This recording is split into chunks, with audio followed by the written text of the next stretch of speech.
అల్లుడు నా బిడ్డ సర్దికూడు తెచ్చిందిరా, తింటావా? దూర అల్లుడు, నువ్వు 2 ముద్దలు తిను, కడుపు చల్లగా ఉంటుంది. వాట్ మామా, వాట్ ఈస్ దిస్ సద్ది గిద్ది? నాకు ఆనియన్ దోశ, గీ దోశ కావాలి. నీకేం దోశ మాట్లాడుతున్నావురా సద్దిబువ్వ గురించి? ఏ రోజన్నా చేను కాడికి వచ్చి గట్టు మీద కూర్చొని సద్దిబువ్వ ఎర్రగడ్డ నంచుకొని తిన్నావు? తినే వాళ్ళకి తెలుస్తుందిరా సద్దిబువ్వ విలువ. మామా, ఈ నా కొడుక్కి సద్దిబువ్వ ఎట్టుంటుంది చెప్పు. తినేవానికి తెలుస్తుంది సద్దిబువ్వ విలువ ఏందో. సద్దిబువ్వ ఎర్రగడ్డ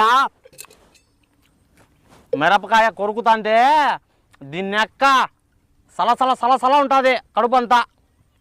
దోశ